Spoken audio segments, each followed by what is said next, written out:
Mamichu de mamichu lai fitiavanao babonao ny foko ry jesosy tompo ao ro fitahina be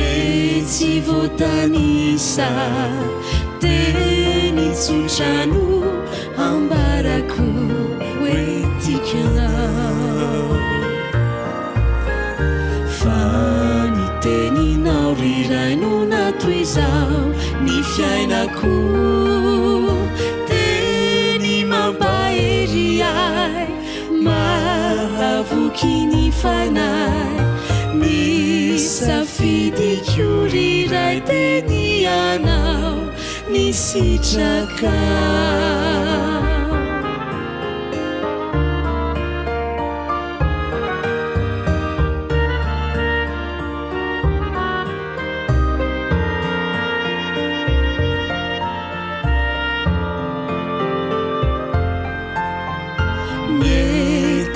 tampoko de nyanompo anao tiany tenako anio oanao riray karo andro sisa zay mbolomenao ay ilazako izao tontolo izao ny afatrao teninao riraino natoy zao ny fiainako teny mampahery ay mahavoky ny fanay ny safidiko riray teny anao ny sitrakao fa ny teninao riraino natoy zao ny fiainako ay mahavoky ny fanay ny safidiko riray teny aneo fa tena kanto loatra ny fitiavanao riray ka indro atolotro ny fiainako kanjakao tantano anao mandraky izao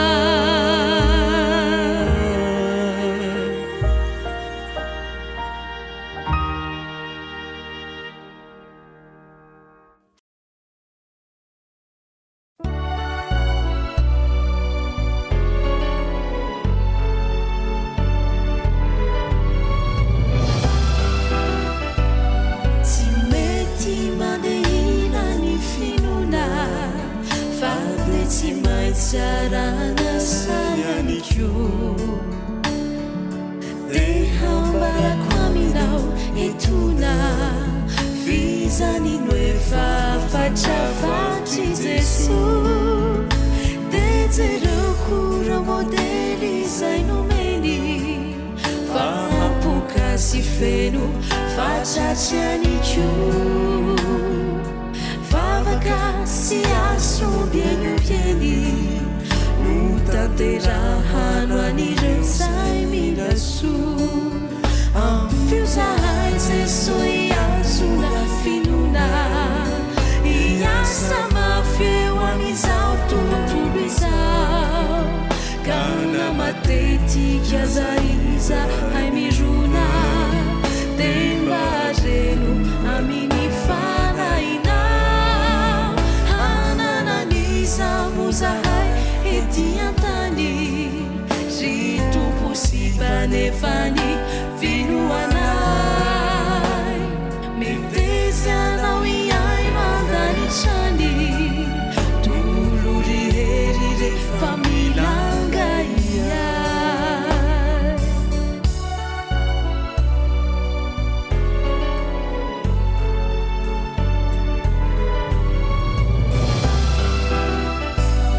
matetika lekely ny finona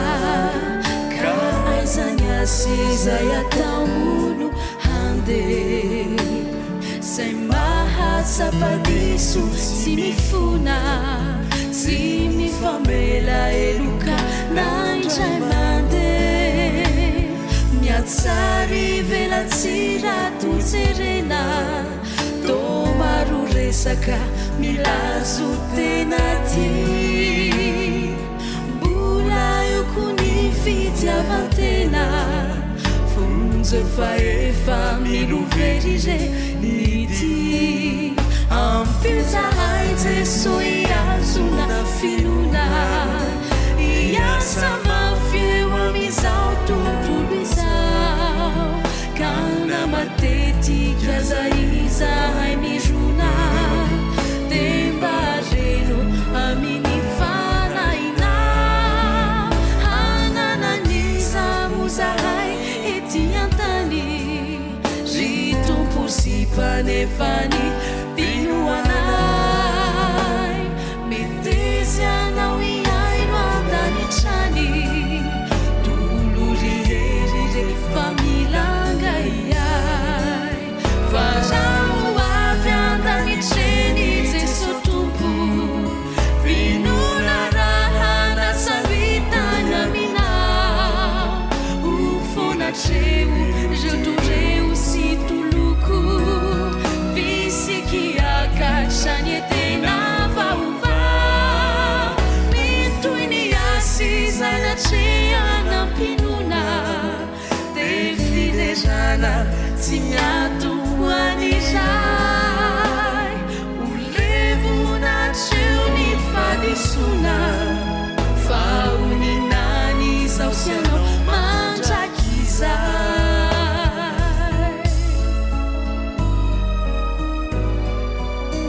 fa oninany zao sy anao mandrakizay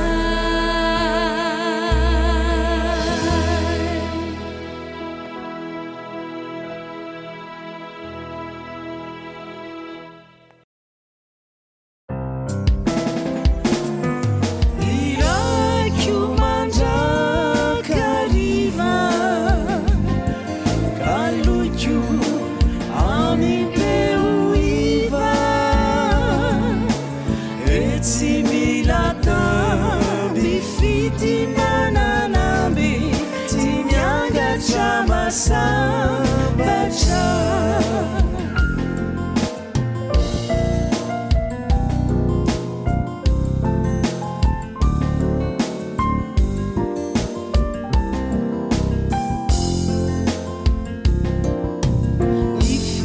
ifitiavanao de marina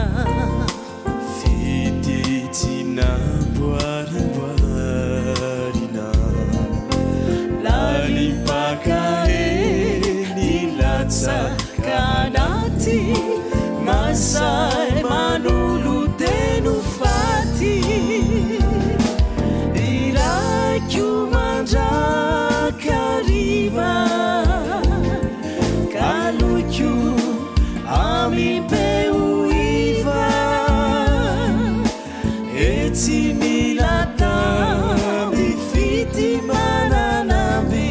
ty miangatra masambatra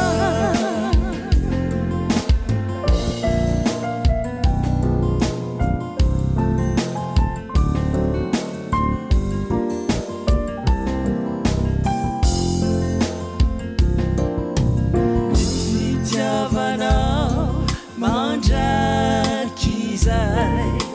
zany no itiavanao anay tsy tafiandoana tsy tafiafarana eo anilanao no matamana iraikyo mandrakariva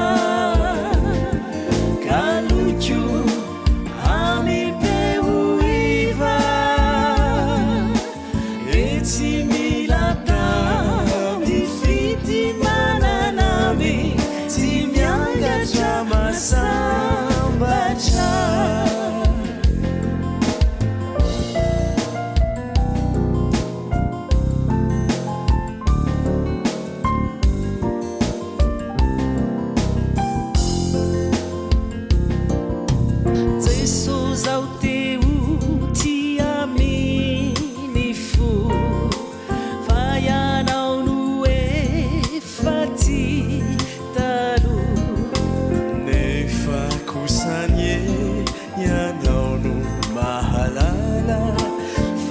matetika izao no miala iraiko mandrakariva kaloko amipeu iva etsy milata mifity mananamby tsy miangatra masambatra iraiko mandrakariva kaloko amipeu iva etsy milata mifity mananamby tsy miangatra masambatra etsy milata mifity mananamby tsy miangatra masambatra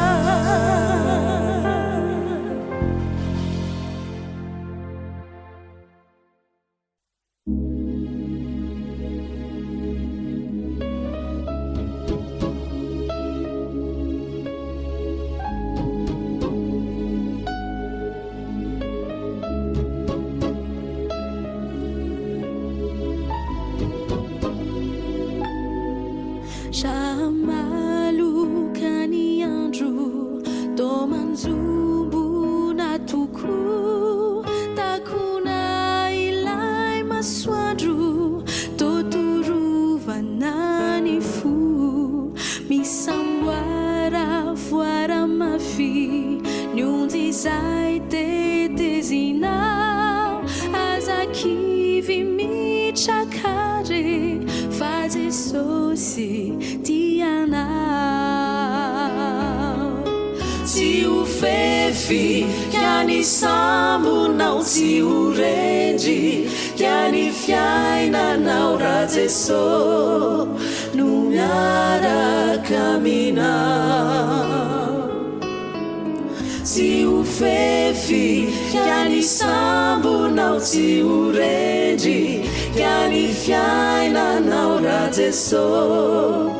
no miaraka aminao no miaraka aminao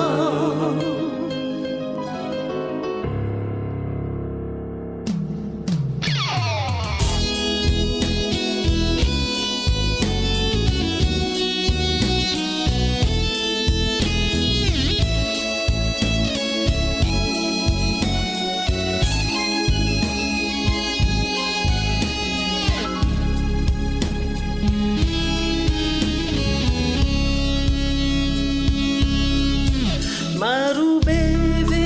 nyavinsaina mitatawanduana tsy mahita fifalina tena rakujavuna izao nefa no tsarovy izy ilay nisolo anao izy rery no jerofa ho tafita ianao tsy ufefi kiani sambonao tsy urendry kiani fiainanao raha Jeso no miaraka aminao tsy ufefi kiani sambonao tsy urendry kiani fiainanao raha Jeso no miaraka aminao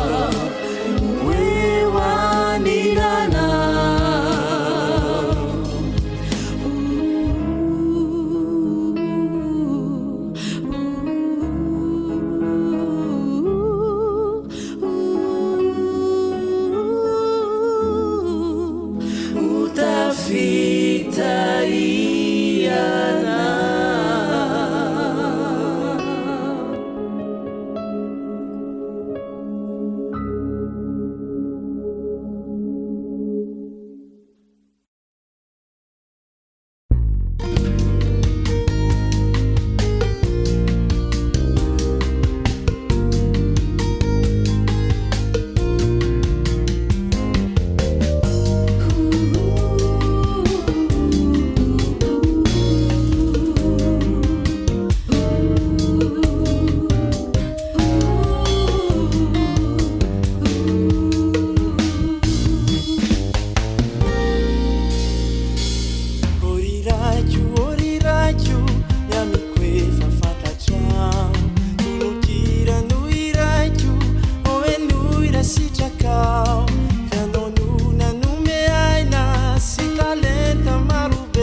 talenta marobe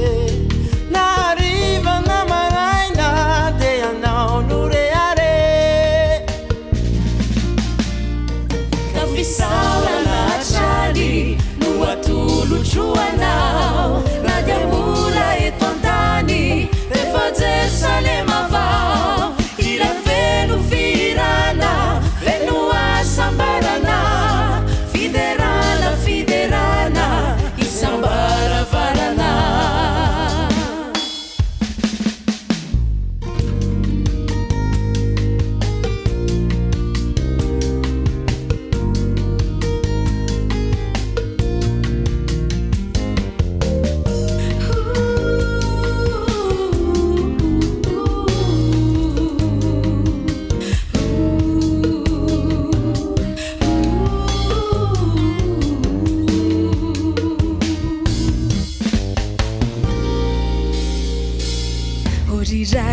Oriraikiu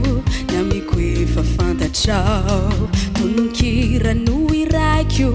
oe no irasitrakao fianonona nome aina sy talenta marobe nahariva na maraina te ianao no reare oriraikiu namiko efa fantatrao tononkira no iraikiu oe no irasitrakao fianonona nome aina sy talenta marobe nahariva na maraina te ianao no reare kafisaorana atrany no atolotroanao na dia mbola eto an-tany rehefa jerusalema vao ila feno firana feno asambarana fiderana fiderana isambaravarana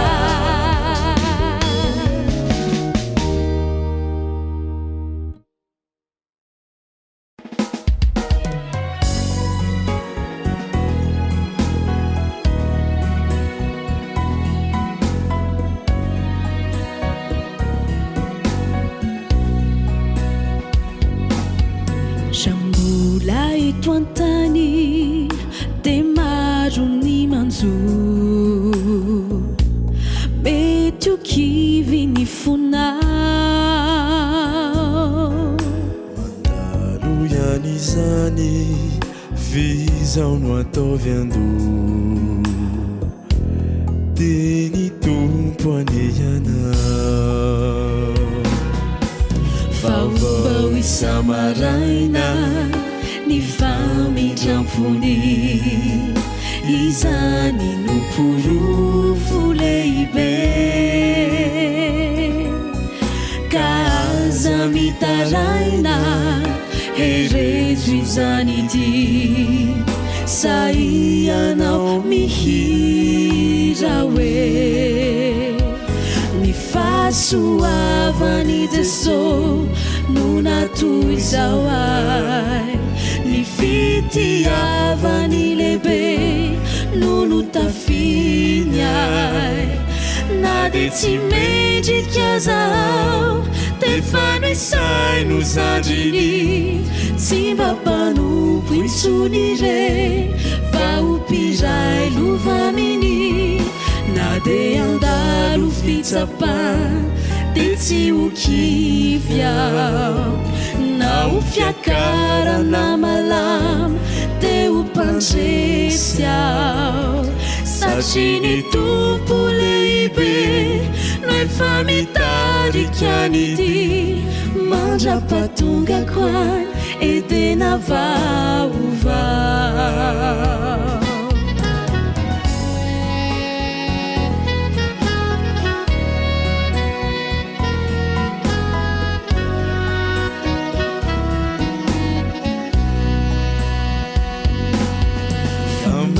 vairanao ao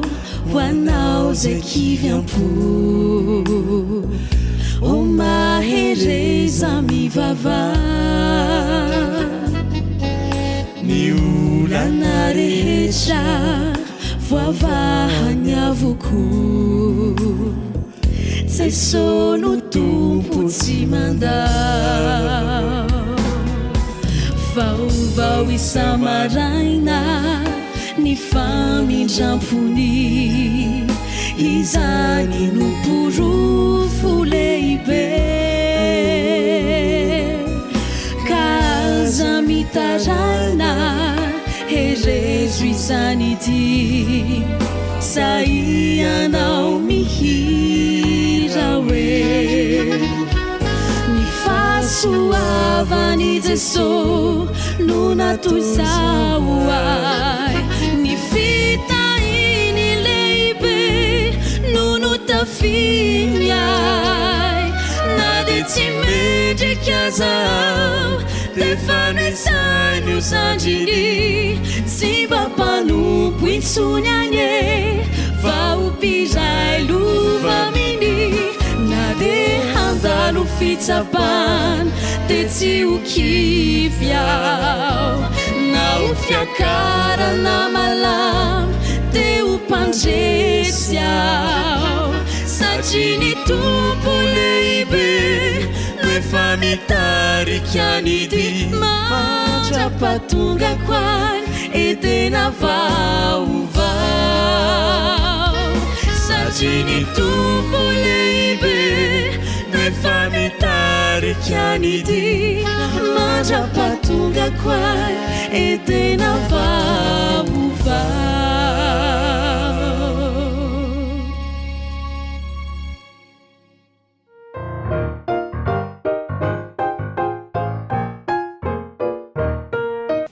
Mamia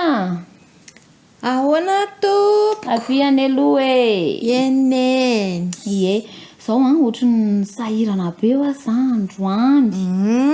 de aleo ianao no mandeha manangona ny atody rehetra any an-tranako hoe de ahoana neny fa neny ho aiza fa za manko ny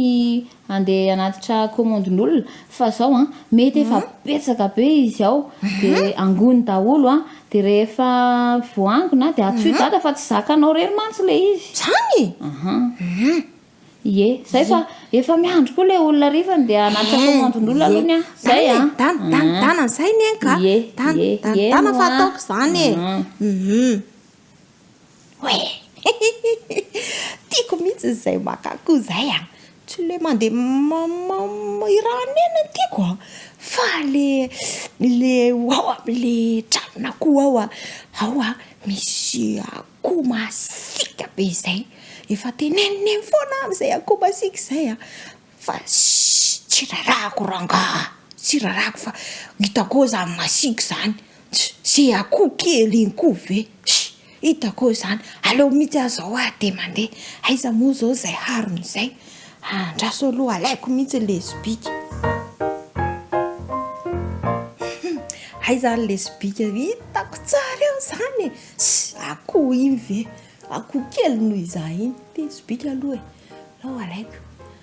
ndeha ho any an-tranona koa am'izay afinaritra indray ny tantara androany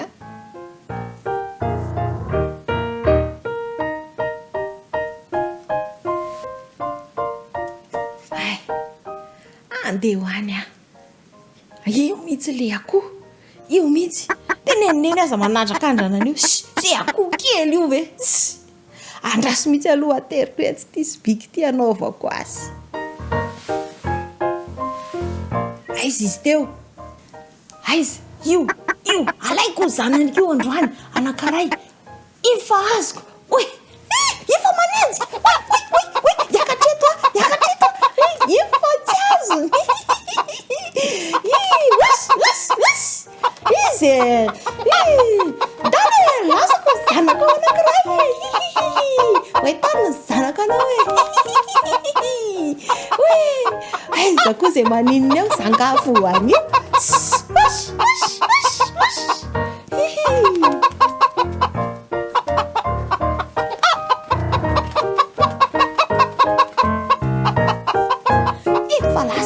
falasa netiny tsokaniny zanany tingany tsy efa nalaika oe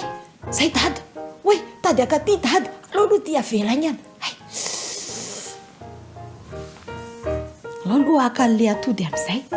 laso alaiko loha le hariny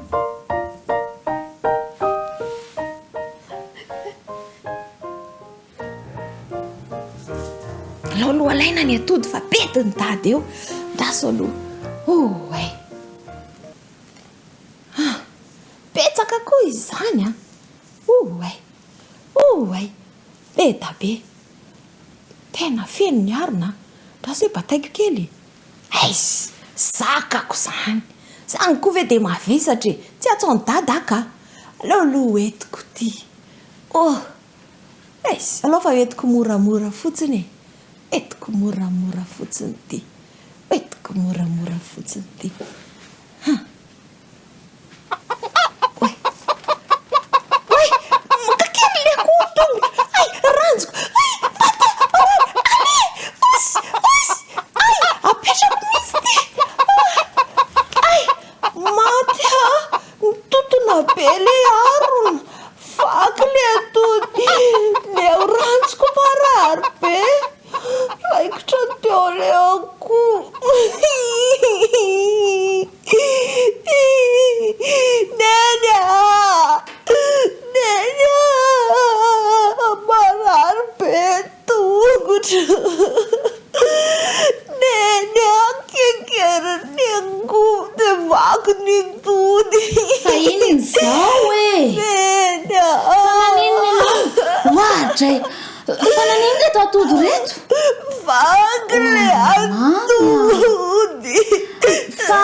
Enao zany tsy mino mihitsy raha tsy manandrana.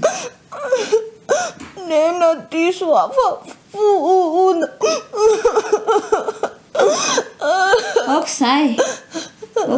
Tsy anao tsony ane. Mino afampy anao izay fanandramana androany izay dia aza manao tsony. Eno tsy anao zany tsony afa tsy anandrakandran-dratsy tsony afa. Raha tsy nanao asany zao dia tsy nidiran-doza ohatrany. Fantatro tsara mihitsy zao fa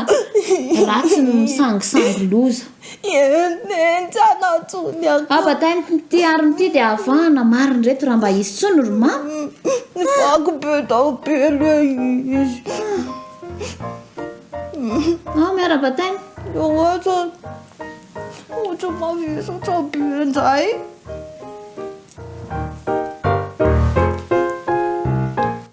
Rankizy, matetika tokoa ane isika no mihevitena ho endrin'ireo ray aman-drenitsika na ireo zokintsika ka tsy mba manaiky avy hatrany ny zavatra lazain'izy ireo. Tiantsika hatrany manandrana aloha vao izay vao mino.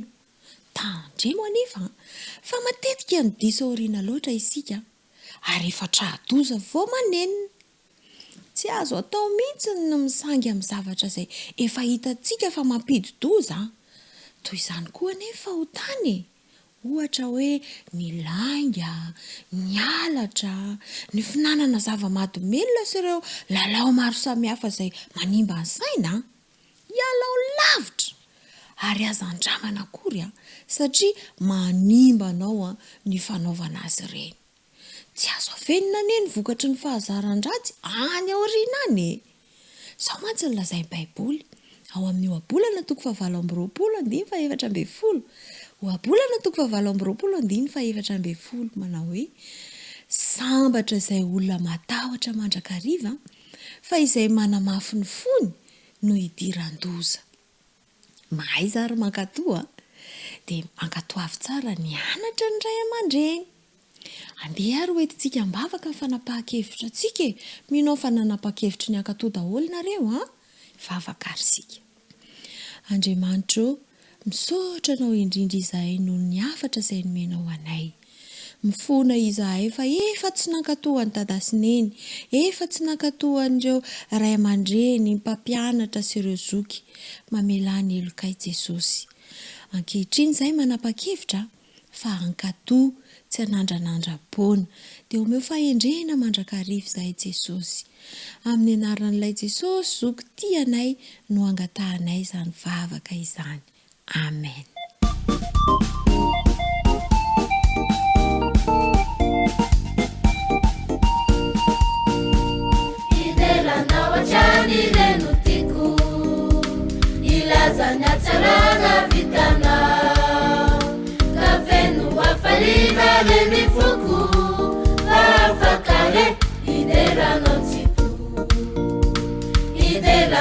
Jani renutiku ilazanya tsarana vitana kafenu wafarina lenifuku vafakare idela notsitu asana chai nanaranau nifeudenu ijatane mafibe oresureni latulu chai uanicha akasicha anoriva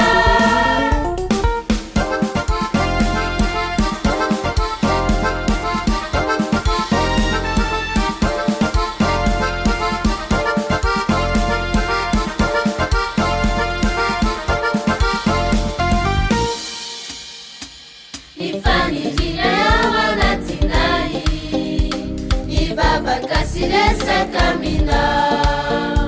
niteni suchayewa babanai neteni rewe etikuloshana asanda chai yandaranau nifeunenu ijatane mafibe oresureni latulu chai uanicha akasicha anarila asanda chai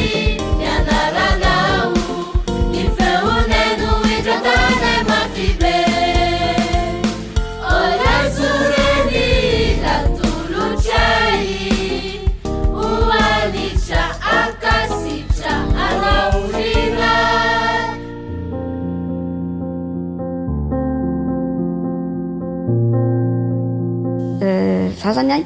iary rahampianadimbo no anarako mpira amina tokopira iray ahako a dia ny atokopira amin'ny feo faminaniana tao amin'ny tokopira izay lazaiko teo io ahako a efa fotoana faelaela ny azoko lazaina zany a ny fiainako tao amin'ny toerana tamin'ny tokopira io zany a dia nitondra zava-baovao alo voalohany indrindra satria hira mitory ny fidiranan'Andriamanitra tsy izay ihany a fa nanova ny fiainako ray manontolo amin'ny olombelona moa zany dia ao ihany tamin'izany mbola tovovavy a nanao tsirambina kely teo amin'ny ara-panahy fa teo amin'ny lafiny tononkira matetika mantsy rehefa mihira dia eo amin'ilay resaka feokira foana ny mahasarika zany fa teo amin'ny tononkira tiana hita hoe ny zavatra azo niraisina azo ampiarina eo amin'ny fiainana na akafaliana io a na fahoriana ary dia nampitombo ny indrindraindrindra amin'ny am-panahy zany nisy anahy zany a io teo amin'io atokopira io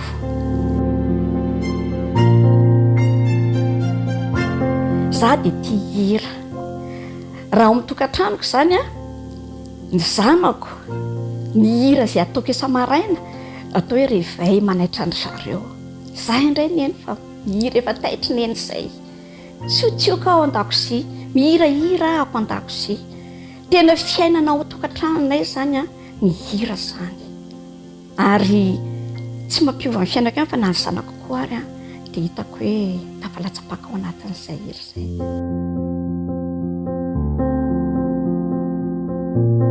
tena manova olona ny hira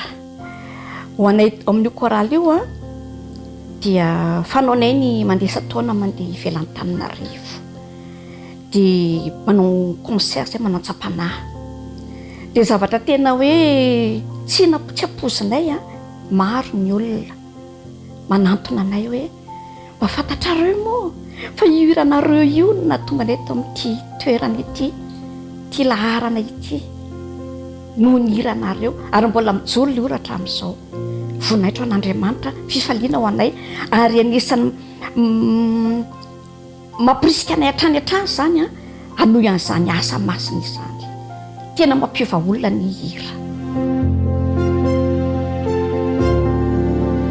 ny mahazava-dehibe aloha dia ny fidiranan'Andriamanitra izay ny voalohany indrindra fanomezam-boninahitra an'Andriamanitra ary araka ny efa lazaiko teo a ny afatra izay hoentin'ilay tononkira ho an'ny manerana atao hoe manerana izao tontolo izao satria hiranay koa efa lasa ny ampitany ary hitany vokany zany eo amin'izany lafiny hira zany.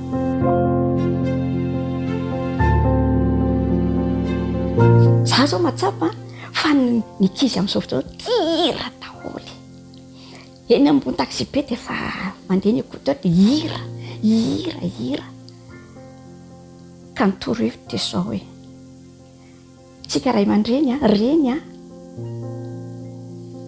efa fiainantsika mihitsy vao mananjanaka isika dia voarotsirotsina amin'ny alalan'ny hira ny zanakitsika. Mino fa tsy hira dia didrangilo be reny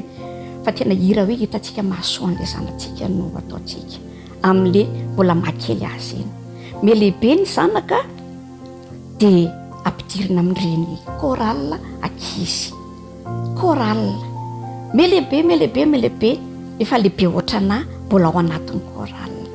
Tena manandanja lehibe tokoa zany hoe hira zany. Hira fideranan'Andriamanitra averimberiko foana zany. Fideranan'Andriamanitra no tsara hitezana ny zanakitsika. Ary tena hoe tsika ray aman-dreny mihitsy zany manao izay haresy lahatra azy mba tsy hironany any amin'ny hirany tsy dia mahasoa. Zao kosa nefany misy hira raha tsy tena hoe hira masina fa misy hira kosa aloha mahasoa feno fitaizana, fananarana. Mety reny amiko aloha reny mety fa anampianan'izay zany mba afeno an'ilay hoe hira zany dia tsara tezana anatin'ny hira ny zanakitsika. Tsy hanenenantsika zany fa ny hira satria tsy ny hira tondra fiadanam-po, ny hira tondra fifaliana. Raha sanatria sendra sarotra ianao asio mihira ane eo hoe tonga dia tena hoe tena matsiaro sambasambatra. Ka resena lahatra ny zanakitsika, resena lahatra ny manodidina antsika amin'ny alalan'ny hira fa ny hira dia mitondra voka-tsoa eo amin'ny fiainantsika, mitondra fanovana eo amin'ny fiainantsika. Matetika ilay ora tsy tia hira dia ilay izay tsy mahay mihira efa nahita an'izay mihitsy dia hoy zako miantsoan'ilay olona hoe tsy mahay mihira ianao fa ianao mihitsy tsy manao manandrama. Zay mivalambalana rehefa mihira eo manandrama. Io hira koa ny misy fianarany ho an'ny efa manatalenta avy hatrany moa dia efa ara-pahasoratra tsara fa misy fianarana koa izy io. Ary misy raha tena olona tsy mahay mihira fa lasa mahay mihira.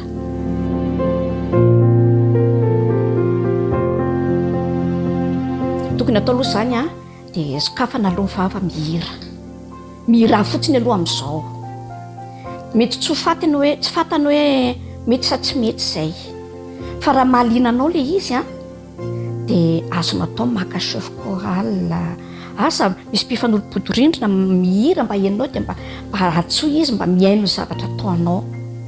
dia eo ahitsy kelikely mety tonga hatrany amin'ny hoe manao vocalise. Io corde vocalitsika mantsy mila tezaina izy io. Ary misy karazana tsy fanafoty fa karazana hoe azo atao hoanina manatsara ny corde vocale io. Ohatra zao hoe sanatry azo izy io tapakazo vitantsika tsy vita moa zany fa misy eto amintsika eto Madagasikara dia iny hodiny iny tsakotsakoana aloha izy tsy resaka corde vocale fa manala kohaka manala andreodreoka any amin'ny tendany. Ohatra koa zao aviavy iny angamba ataoko fa fantatra ny rehetrarehetra mihitsy iny aviavy mangidy izy mangaranganana fa fotsiny mamamy ny roranao rehefa avy eo. Ohatr'izay koa ilay sanatry le hodikazo lazaiko teo somary mangidy dia iny aloha fitaizanany ihany aloha zany aty amin'ny tenda aloha zany aty amin'ny corde vocale no atao dia mihira isan'andro maraina samaraina foka-rivotra madio. Be da be zany ny azo atoro amin'ilay fomba le atongavana dia mandeha tsikelikely dia mino aho fa tonga amin'izany hoe mpihira malaza ianao eo amin'ny fideranan'Andriamanitra.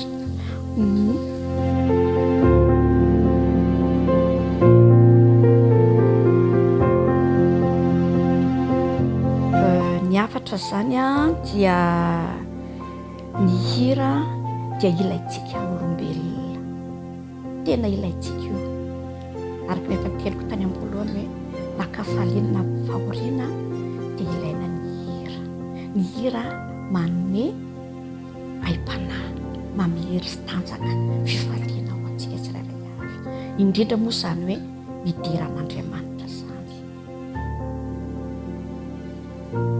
ka dia mampirisika atsika rehetrarehetra zany a hiditra ao anatin'ny sehatry ny hira zany hira mahasoa hira mitondra fanavaozana eo amin'ny fiainantsika hira mitondra atsika any an-danitra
amin'ity fiarahantsika manaraka ity a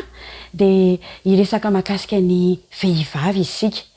iny e vehivavy raha miresaka hoe vehivavy izay a dia tsy ireo reny efa niteraka ihany fa tafiditra ao anatin'izany ihany koa ireo tanora zazavavy ireo ankizy vavy ka hozaraintsika roa miavaka ny fiarahantsika eto ny voalohany dia hijerysika ny vehivavy iray izay tena anisan'ny songadina mihitsy a tao amin'ny soratra masina tao dia ilay vehivavy a tamin'ny androny Elisa mpaminany ilay vehivavy maty vady ary nananjanaka rola voalaza fa nananan'olona trosa be izy mety be deabe amintsika koa no amin'ny toeran'izany vehivavy izany eny e indraindray mety hoe eo ihany ray mpianakaviana fa vokatry ny fahasahiranana maro samihafa dia tratra ny trosa maro samihafa ihany koa eo ny zavatsarotra misy eo amin'ny fiainana dia tahaka n'ity vehivavy ity aloha vakitsika mihitsy ny tantara ao amin'ny mpanjaka faharoa toko fa efatra no misy an'izay tantara izay ity vehivavy ity dia voalaza fa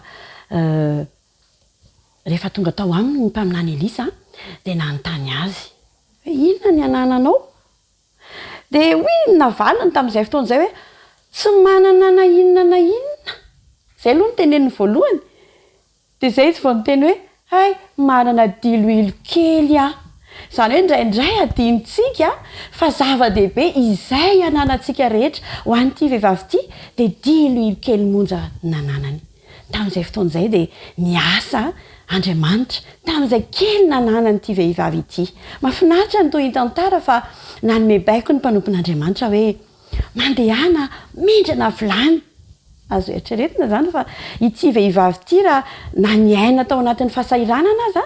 dia nanana fisakaizana na finamanana tamin'ireo mpiray vodorindrina aminy satria sarotsarotra ihany zany hoe hindrana vilany amin'ny olona manodidina izany ao anatin'ny zavatsarotra fa rehefa izay moa no voalaza ny mpanompon'Andriamanitra dia lasa ramatoa naniraka ny ankizy ary nindrana vilany ny afatry ny mpanompon'Andriamanitra tamin'izay dia hovakitsika ao mpanjaka faharoa toko fa efatra andininy fa efatra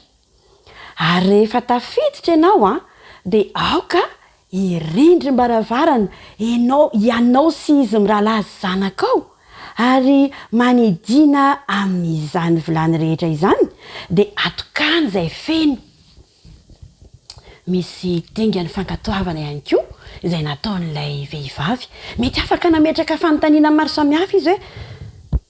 inona ny ilana vilany menaka kely ity inona ny ilana an'izany fa tonga dia fankatoavana avy hatrany no nataon'ity vehivavy manano tena ity ilay hoe mirindrim-baravarana dia diso fatatsika na ampahafantarina antsika hoe niara-ny vavaka tamin'ny zanany izy ary rehefa nivavaka dia nankatoa ary ny valim-bavaka dia tsy niainga tamin'ny zavatra sarotra fa niainga tamin'ny zavatra kely izay nanananao tao tokantrano miaraka amin'ny fankatoavana izany jerentsika ny toy ny tantara ao amin'ny mpanjaka faharoa toko fa efatra eo amin'ny andininy fahaenina eo ary no ny feno ny vilany izany hoe nisy vilany maromaro tao dia nandraraka ny jerena zany ilay tavoara nisy menaka tamin'izay fotoana izay fa dia tena niraraka nameno ny vilany rehetra izay tao an-trano rehefa tapitra ny vilany dia tapitra ny menaka na ny diloilo dia afaka nivarotra izany ilay vehivavy dia afaka nandoa ny trosa ary afaka ny velona ihany koa tantara izay anisany maneho fahagagana afaka iainantsika vehivavy rehetra ihany koa ity tantara ity ary mba hahafahan'ny vehivavy iray anefa ho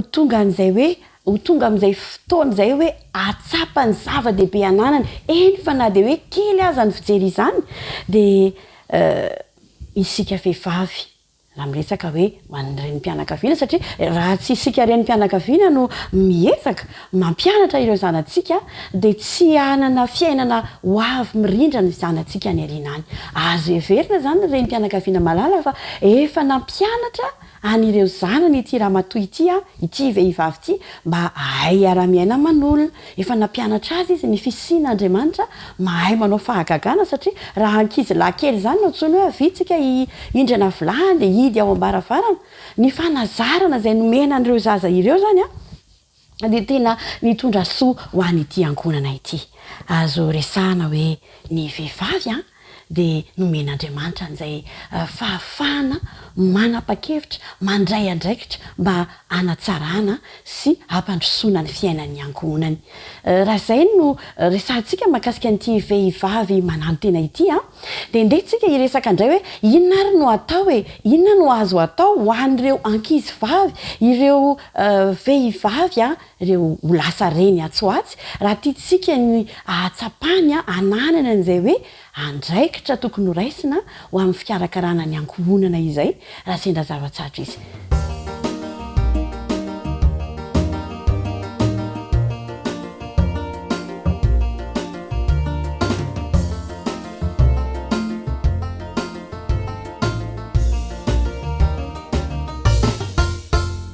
Isika vehivavy ankehitriny te efa mifo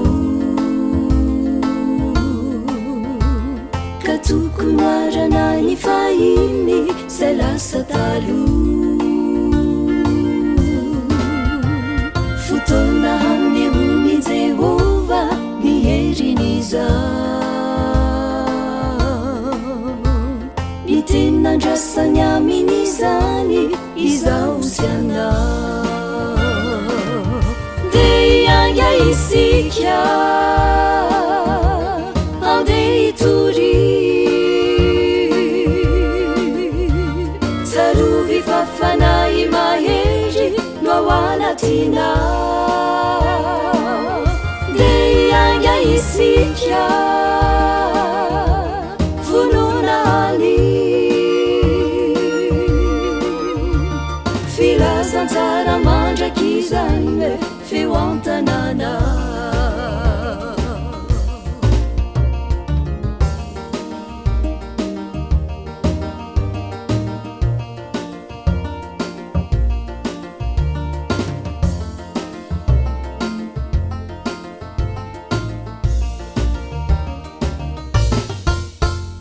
Izao no raha mety indrindra andaosika andeha fiarahantsika miara mamindra ho hita sy ore fotoana hanehony Jehova ny herin'izao ny tenandrasany amin'izany izao sy anao de ianga isika andeha hitory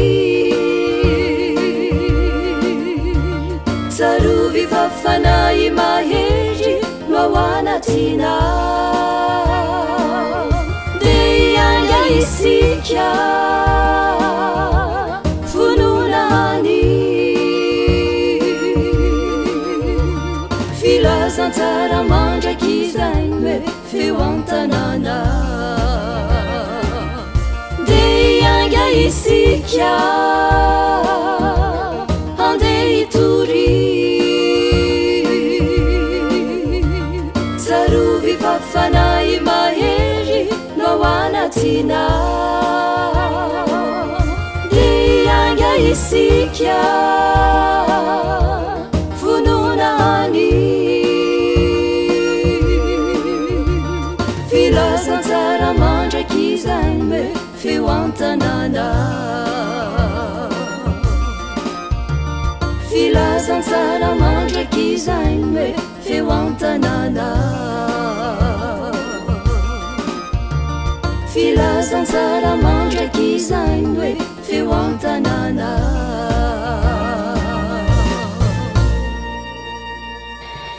Mahafinaritra ny mihaino fanandramana mahakasika ny hoe fiarahana tamin'Andriamanitra de mahita fahagagana ary zay manandrana ihany moa raha teo no mahita tahaka an'ity vehivavy ity zay le nresahantsika teo hoe vehivavy malano tena izy a tsisy vady afaka manampy azy a fa afaka ny kely soroka kosa izy niezaka nampiasa ny kely zay teo ananany ary Andriamanitra no manampy rehefa mankatoa azy isika. Ahoana kosa raha ny tokony ataontsika ho an'ireo ankizy na ireo zazavavy ankehitriny zay raha toa ka tsy manana an'izay fahafahana sy fahaizana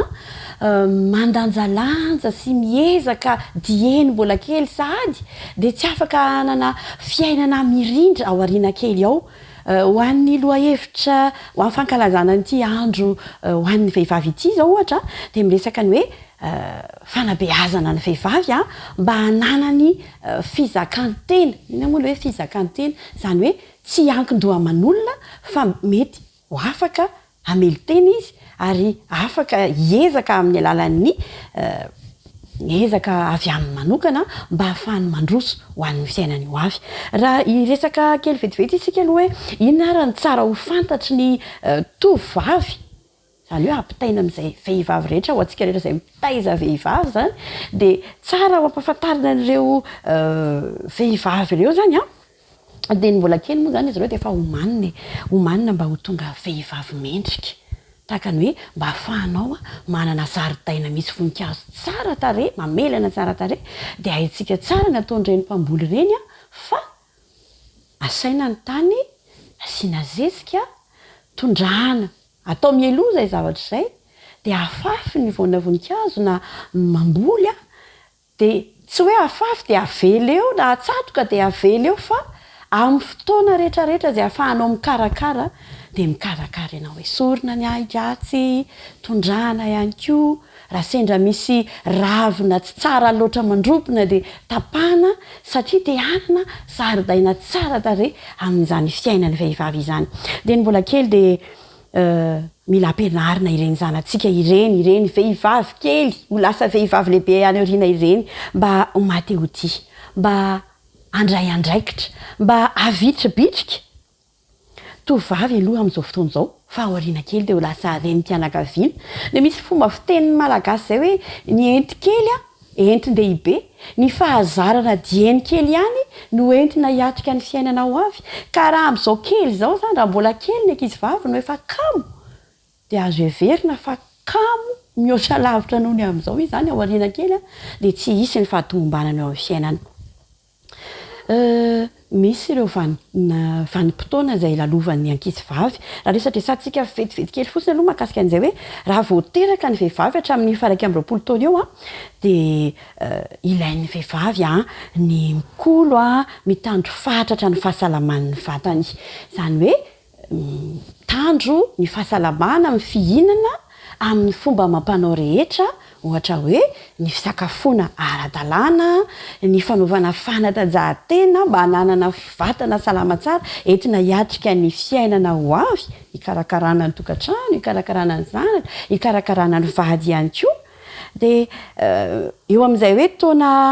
hatramin'ny 20 taona eo zany dia eo no ilay ikolokoloana n'ilay zaridaina le nyresantsika teo hoe eo zany ny vehivavy no manaja ny tenany ho an'ny vehivavy kristiana dia mahafantatra tsara eny ho an'ny rehetra mihitsy hoe eo izy no manomboka mamboly ny toetra hoentiny hiatrika ny fiainany ho avy dia rehefa manomboka eo amin'ny 20 taona ka hatramin'ny 27 taona eo dia tenen'ireo manam-pahaizana manokana hoe ny vanintaonan'ny fo izany hoe miresaka mahakasika ny fo zany eo no mivelatra ny resaka hoe fitiavana manomboka matotra ny vehivavy amin'izay taona izay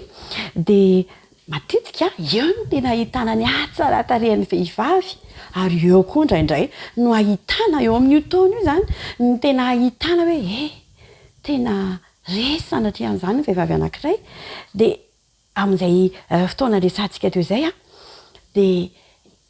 hita tsara zany ny ezaka izay nataon'ny vehivavy tsy hoe raha efa 20 taona ianao dia tsy afaka hiezaka intsony indray ho amin'ny fiainanao avy fa mbola afaka miezaka hatrany ianao hanatsaranao ny ho avinao resantsika ny amin'izay hoe raha eo amin'ny 20 taonany eo ny vehivavy hatramin'ny 13 taona araka ny fikarohana dia tokony miezaka tsara zany ny vehivavy ho an'ny ankonany ho an'ny tokantrano misy azy eo ny zanaka mahita ny ataontsika renim-pianakaviana ary aiza ny sekoly voalohany ho an'ireo ankizy ireo ao atokantrano ao izy no hijery ny ohatra izay ataontsika renim-pianakaviana ataontsika vehivavy ao atokantrano ka iny ihany koa no entiny hiatrika ny fiainany ao ariana eo ny vehivavy a no tia mandray anjara tsy hoe efa manomboka antitrantitra zao fa raha ny tena izy a dia mbola afaka miaina tsara, afaka mivelatra tsara, mbola afaka misakafo ara-pahasalamana, afaka mianatra zavatra be dia be mba ahafahana manatsara ny ankohonana, manatsara ny fotom-pivelomana ao an-tokantrano ao. Be dia be ny vehivavy zao a, be dia be ireo sekoly misokatra manerana ny faritra maro a, mba ahafahany vehivavy mampivelatra ny fahaiza-manaony, afaka mianatra manjaitra, afaka mianatra mahandro sakafo, mba hisiny ny firindrana ao amin'ny ankohonana, ary indraindray ihany koa ireny fahaiza-manao ireny dia ahafahana mitady vola mba ahafahana mamelona ny ankohonana mba hisin'izay fifaliana ao anatin'ny tokantrano izay. Be dia be ny zavatra afaka resahantsika fa ny tena zava-dehibe indrindra dia ny vehivavy matahotra an'Andriamanitra. Raha toa ka ezaka hanao ny ezaka rehetra ny vehivavy mila manao an'izao mila manao an'izao kanefa raha toa ka tsy vehivavy tia vavaka isika renim-pianakaviana na ianao ankizy vavy na isika miaino rehetra dia tsy izy tomombana mihitsy ny fiainantsika, tsy isy zavatra ho tanteraka mihitsy eo amin'io fiainantsika io fa tahaka ilay vehivavy izay nahita fahagagana tamin'ny andron'ny mpaminany Elisa dia azontsika atao ny miezaka ny mivavaka amin'Andriamanitra amin'ny kely izay ananantsika mba ahafahantsika manana fiainana tsaratsara kokoa. Eny tsy hoe tsy maintsy ho tsara be ny fiainantsika satria any an-danitra ny tsara indrindra, fa raha eo am-piandrasana an' Jesosy aloha dia afaka miaina fiainana tsaratsara kokoa isika rehefa mametraka ny fiainantsika amin'Andriamanitra am-bavaka. Renim-pianakaviana manome ohatra ny zanany mifo maraina, mifandray amin'Andriamanitra satria na inona ezaka izay ataontsika rehetra dia tsy hisy ho lavorary izany raha tsy manana fiainam-bavaka isika, fiainam-bavaka miaraka amin'ny zanantsika. Dia betsaka ny tiana ho resahana mahakasika n'ity resaka hoe vehivavy fiainan'ny ankizy vavy ity, fa ny zava-dehibe indrindra dia ny fananany vehivavy tombam-bidy eo anatrehan'Andriamanitra. Miaino antsika Andriamanitra ry vehivavy namako, ry ankizy vavy namako, tadidio mandrakariva fa na inona zavatra mitranga eo amin'ny fiainanao, na inona zavatsarotra mety mianjady amin'ny fiainanao amin'izao fotoana izao dia aza misalasala mametraka izany amin'Andriamanitra. Eny, fanirinay fanirian'ity fandaharantsika ity ny anana ny vehivavy rehetra ho avy mamiratra miaraka amin'i Jesosy. Mankasitraka indrindra.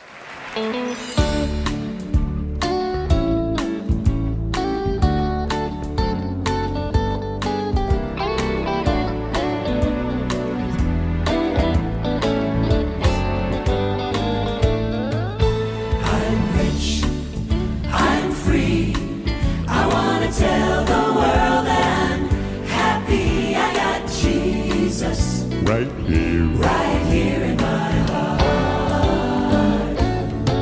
I'm alive and living, all because I'm forgiven. I got Jesus right here in my heart. I love the thrill that I feel when I get together with God's wonderful people. Love the thrill that I feel when I get to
You will notice we say brother and sister round here. Well, it's because we're a family, guys,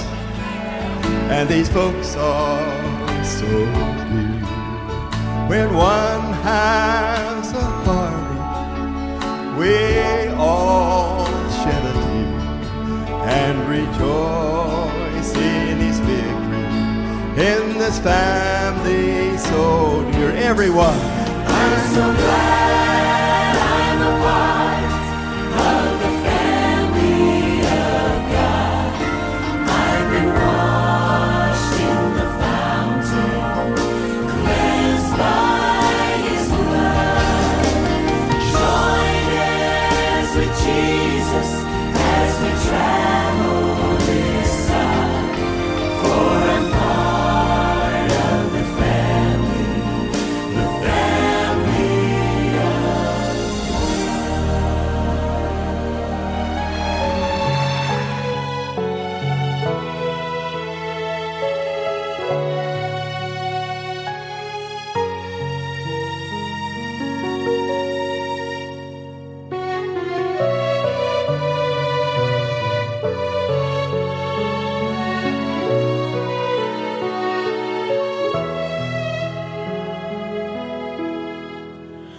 Feonkira malefa kakanto no entikyo anandratanana Sai nomena no indro averiko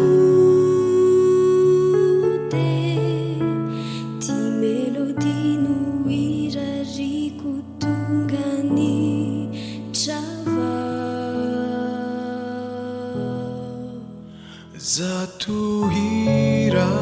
kwanao iderana nao fazzarianao la faccia cu deraina fona fonianao Zatuhira kanoi lai tantara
Zatuhira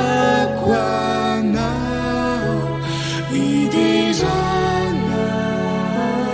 nao fazzarianao la faccia cu deraina fona fonianao Zatuhira kanui lai tantara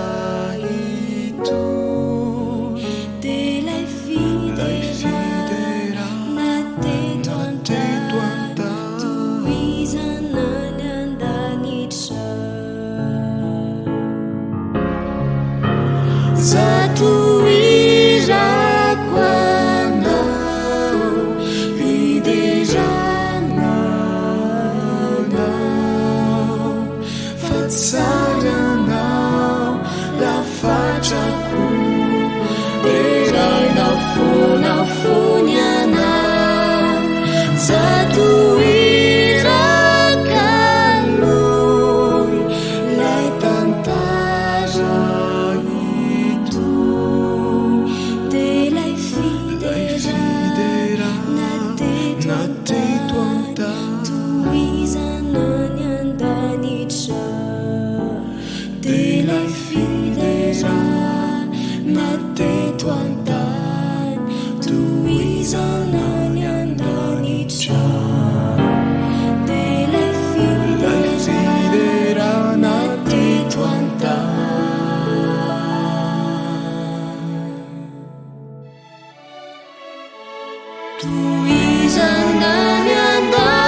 faly tafahoana ary faly miantrano aminao indray amin'ny alalan'izao fandarana izao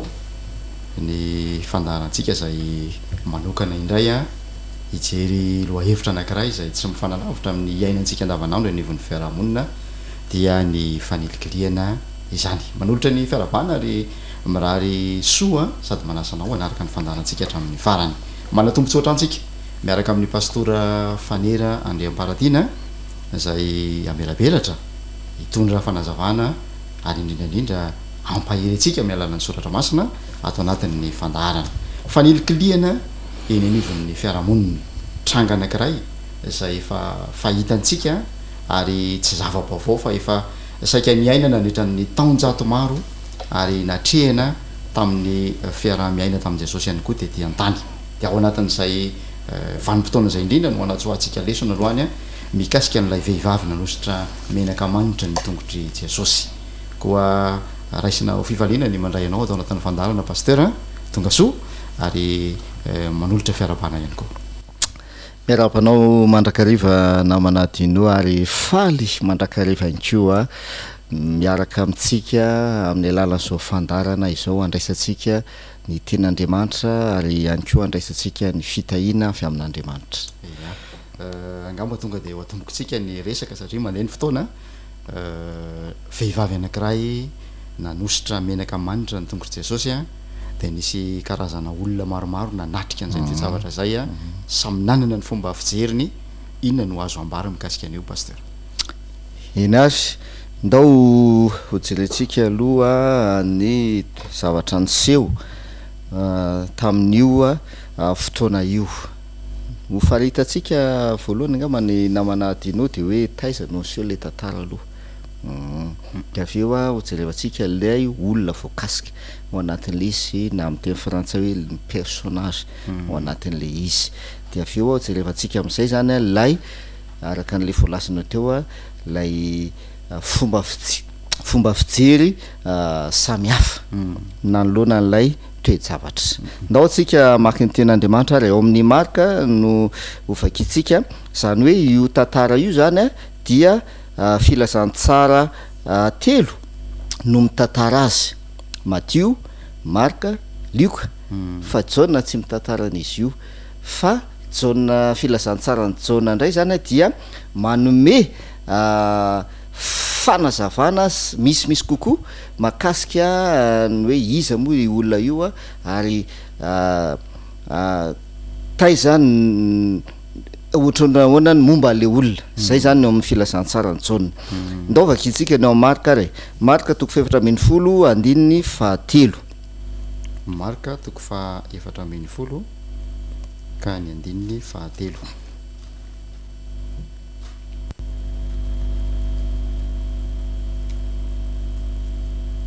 zao ny vakany teny amin'ny anaran'i Jesosy ary noho ny tany Betania Jesosy tao an-tranon'ny Simona boka ka nipetraka ny hinana dia avy ny vehivavy anankiray nitondra tavoara alabastara feno menaka manitra nisy naridasa sarobidy indrindra dia novakiny ny tavoara ka nahidiny tamin'ny Jesosy ny menaka atreo aloha ny toerana zay niseho ny tantara dia atao amin'ny tanàna anankiray Betania zay ya dia rehefa miresaka Betania tsika dia misy fatatsika zany tanàna zany ary fatatsika hoe iza ny olona zay voalazo amin'ny baiboly zay mipetraka ao amin'izany tanàna zany satria misy fandraisa mantsy izany izy io ny tena marina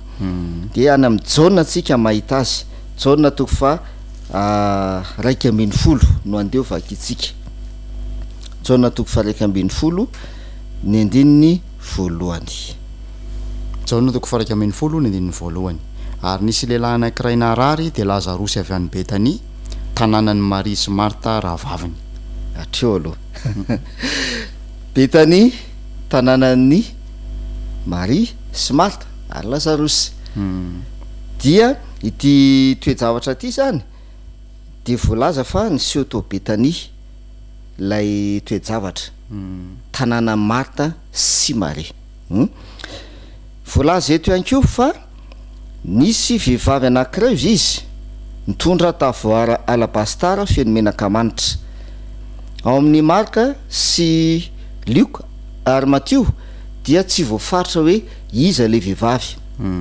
fa any amin'ny jauna ndray tsika no mahafantatra hoe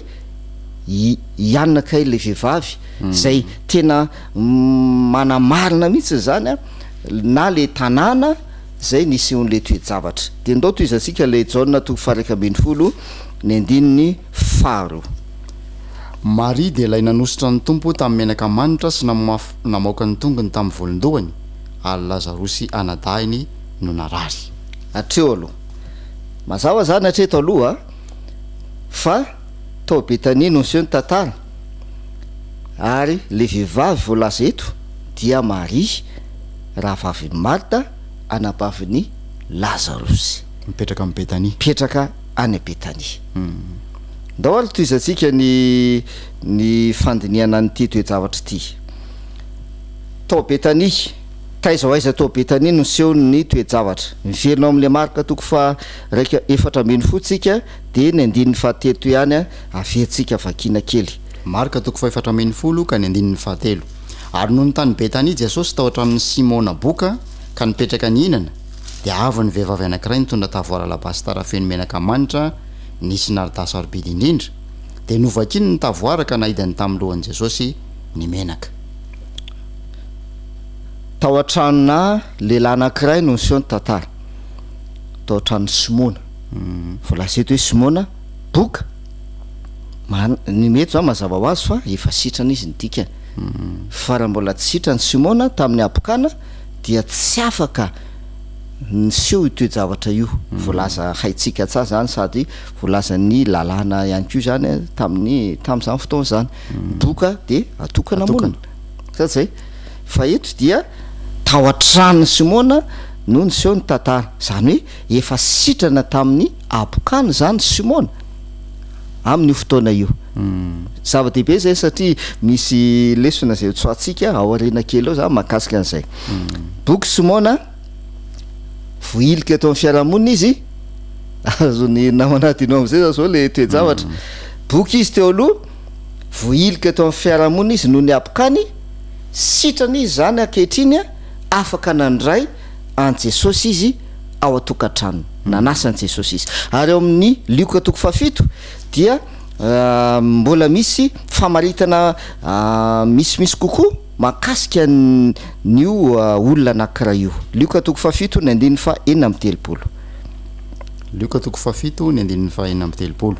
ary ny fariseo anankiray nanasany Jesosy hiara-mihinana aminy ary dia niditra tao an-tranon'ilay fariseo izy ka nipetraka ny hinana ato amin'ny lioka indray zany dia niampindray ny fahafantarana ny ampindray le famaritana ny Simona fariseo mihitsy kay Simona de boky izy de voilika de azo everina ve pasteur hoe Jesosy no nanasitra anazy zay zany tsy fatatsika zay tsy voalaza amin'ny baiboly hoe anisa nanasitrana boka maromaro Jesosy nisy boka 3 lahy de aveo nisy boka 10 lahy nisitrany Jesosy fa tsy voafatra hoe mba anisany reny ve Simona voalaza eto io fa ny zavatra mahafinaritra eto izao tao an-trano Simona boka no niseho toejavatra ary fariseo Simona misy dikany be koa zay hoe fariseo izy dikan'izay olona mahalala tsara ny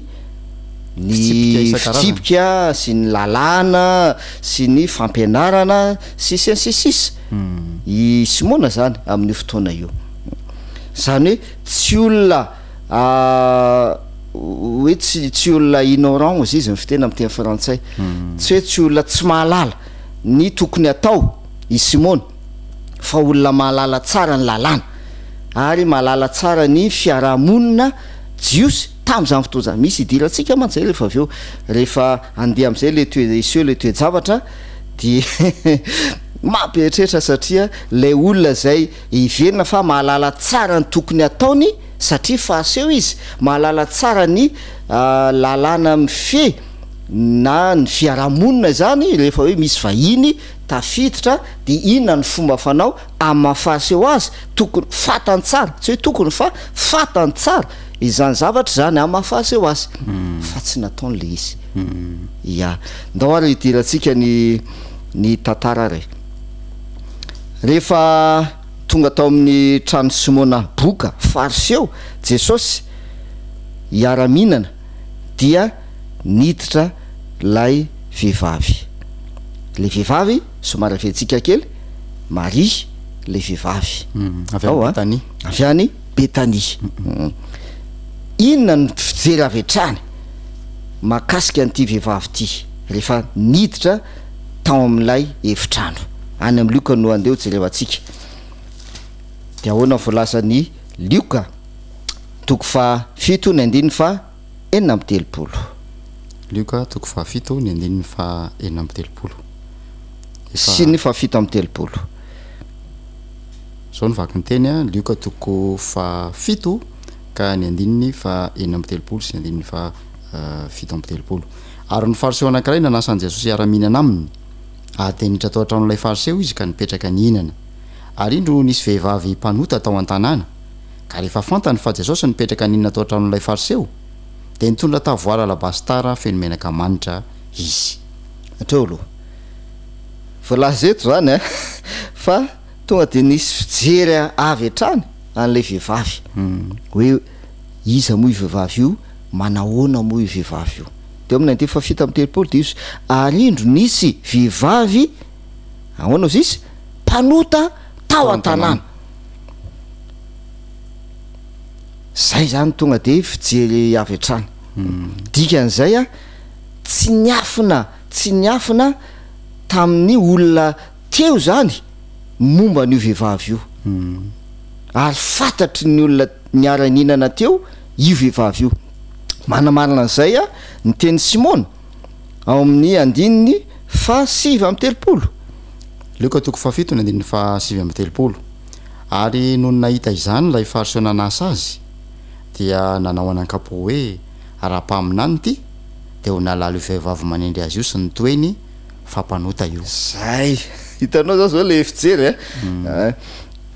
niditra le vehivavy de ny fijeryn'ny olona nanatrika eo zany tonga de mamaritra avy hatrany hoe mpanota ty vehivavy ty. Zay ny fijeriny zareo ary raha toizantsika io tantara io namanadinao de zao le zay atokon'olona anankiray zay tsy tany amin'ilay hoe menaka fihetsika le menaka manitra zay nolanin' le vehivavy novakina le tavoara zay ny sarobidy nanosorana ny tongo Jesosy no nanitona an-drareo voalohany fa tany amin'ilay toetra momba n'le vehivavy mihitsy hoe vehivavy mpanota ato tanàna io vehivavy io. De eo avy hatrany zany de efa mandeha le faniliana hoe vehivavy mpanota ity tsy tokony hiditra ato amin'ity toerana ity. Ary tsy tokony hanendry an' Jesosy. Tsy tokony anatona an' Jesosy ka afaka anositra ny tongotra Jesosy sy ny ohatran'izay. Ia, zava-dehibe zay fomba fijery zay. Ny zoro ny jerevany zareo azy zany de le lafiny toetra n'le vehivavy zay tsy nankasitrahany ny fiarahamonina. Zay indrindra teraka teo le fanilikiliana zay fa zara raiky tapisaka mihitsy teo amin'ny fiarahamonina jiosy. Mbola misy ihany koa eo amin'ny fiarahamonina misy atsika zay toe-javatra izay fanilikiliana sy fijerena ivelany na fitsarana mialoha zay lasa vato misakana eo amin'ny fahafahany olona anankiray manantona ny mpamonjy. Io indrindra zany somary amafeso kely zay namanadinao satria tena zava-dehibe ny hoe indraindray zany ny fijerentsika olona anankiray na ny fahafantarantsika ny toetra ny olona anankiray dia lasa tonga de manilika an'le olona avy hatrany. Zay nefa zany tena tsy mety.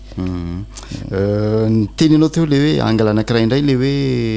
tombambidiny le tavoara sy ny sisa nisy ny tsikera koa zay lafiny zay raha mijery ny Marka 4:40 sika de nlazain'ny Jodasy hoe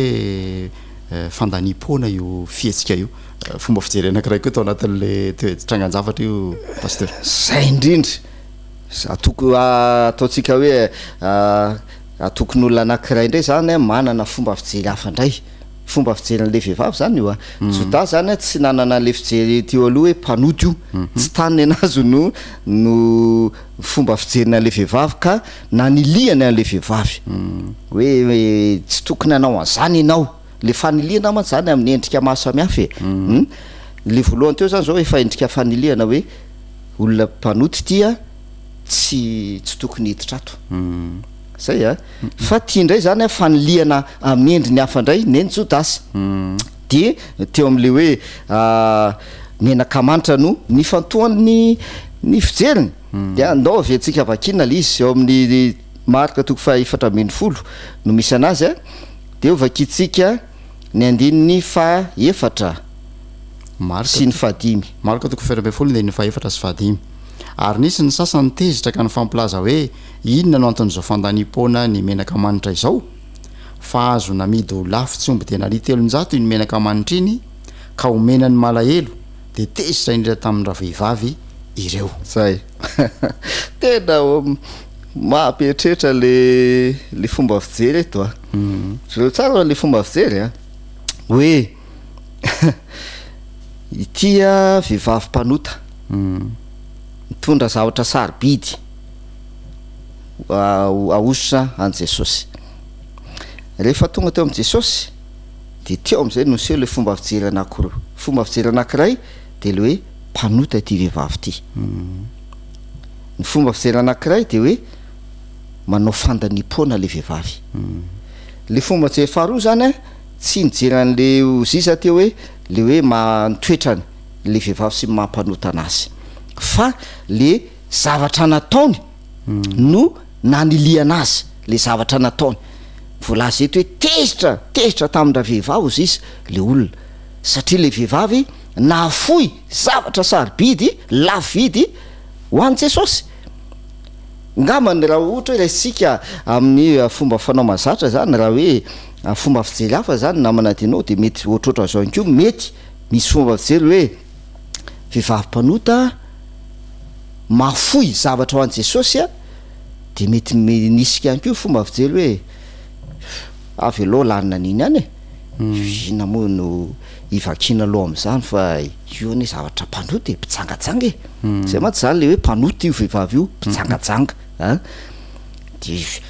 vola laniny mety nisy neritretra zay koa hoe vola azony tamin'ny fitsangajangana ve zany zao nividianana niny menaka manitra iny a ka laniny am' Jesosy avy aloha laniny anyko vola maloto izy fitentsika hoe vola maloto zany tsy azo ferana koa zay tsy azo ferana koa zay mety fomba fijery zay fa eto zany le Jodasy a de zao zavatra hafa ny tao ambadika any zavatra hafa ny tao ambadika hoe tokony namidy iny ozy izy a de nomena malahelo kanefa raha ny tena marina nisy fitiavatena tao amin'ny Jodasy ao satria izy no ny tantana ny arabolan'ny ireo mpianatra reo tamin'izay fotoana zay raha ny tena marina zany hoe tokony namidy iny a dia narotsaka atao amin'ny kesy mba ho tantanana ho tantanana tsy haitsika zay zavatra ataony eo am'izay fotoana zay fa raha tena marina zany a tsy tany am'izay loatra le hoe tsy tany amin'ny hoe fitsinjovana malahelo na fanampinan'ny sahirana ny tena nanosika ny Jodasy anao any ilazan'izay zavatra iny tsy hidirantsika lalany am'izay fa andao raisika le fanilikiliana hoe misy olona anankiray mafoy zavatra lafo vidy ho an'i Jesosy dia nomena tsiny zay zany le fanilikiliana nomena tsiny ilay olona ary notezerana mihitsy aza le olona zay voalaza eto hoe tezitra tamin'ny vehivavy le olona teo zany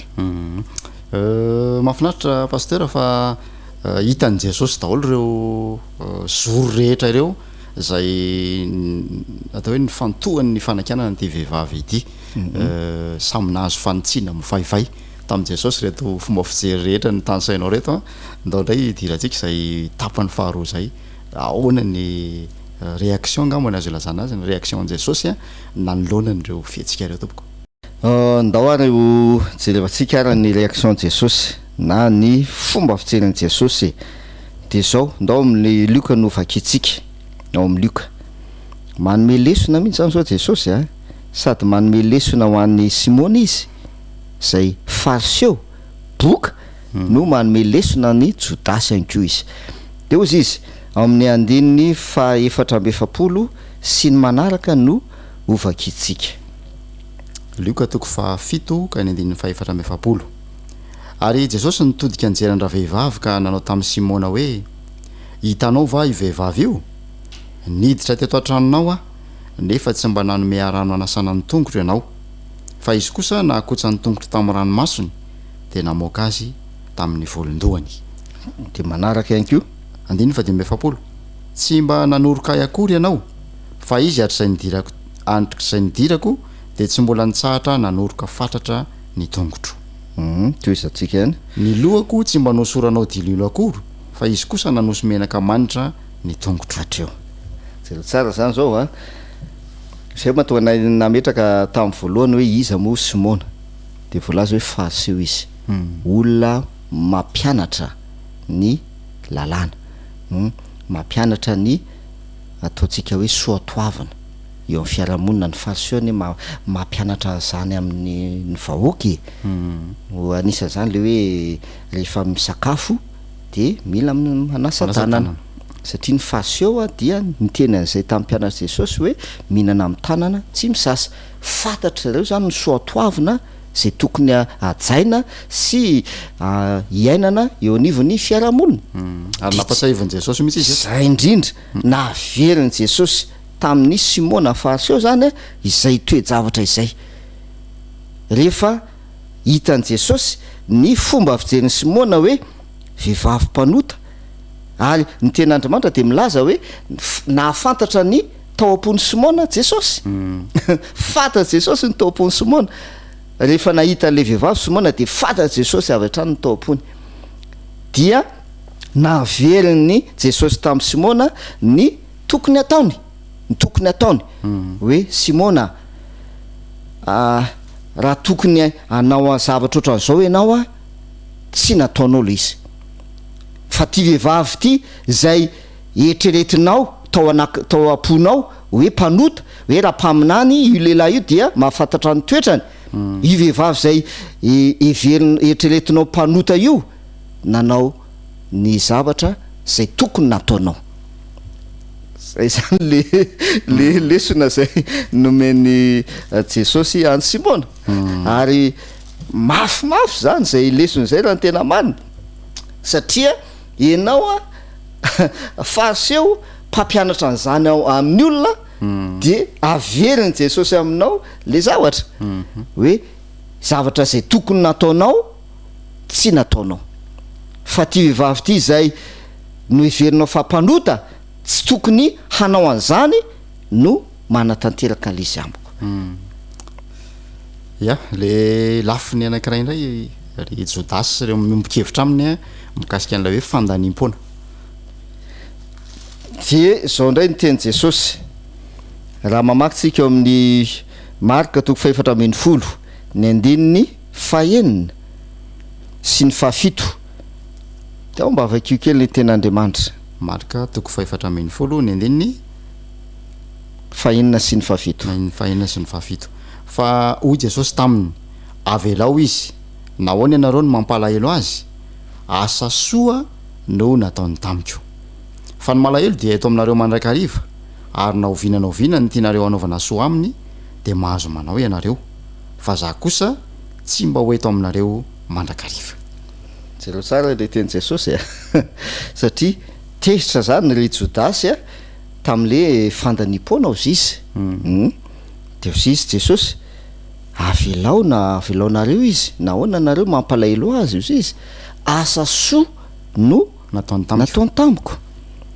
de ozy izy Jodasy mantsy zany hoe tokony namidy iny menaka manitra iny de omena amin'ny malahelo sady zay anaovana asa soa omena amin'ny malahelo de jereo tsara le teny Jesosy eo amin'ny 7 de ozy izy Jesosy fa ny malahelo dia eto aminareo mandrakarivany tsy vo zao ane no hoe nanao soa tamin'ny malahelo niaraka tamin'i Jesosy Judas ny malahelo de teo eo aminareo mandrakariva ary naovinao izy hanaovanareo soa aminy dia mahazo manao izany ianareo. Zay moa tonga ny tena aminao hoe ny tena tao ambadiky Judas tsy tena le hoe omena malahelo satria izy niaraka tamin'i Jesosy efa manao an'izany mandrakariva ary fatany tsara zany. Iya manoloana n'izay fomba fijery nahitsiny Jesosy mivantana izay raha entina eto amin'ny fiarahamonina misy antsika amin'izao fotoana izao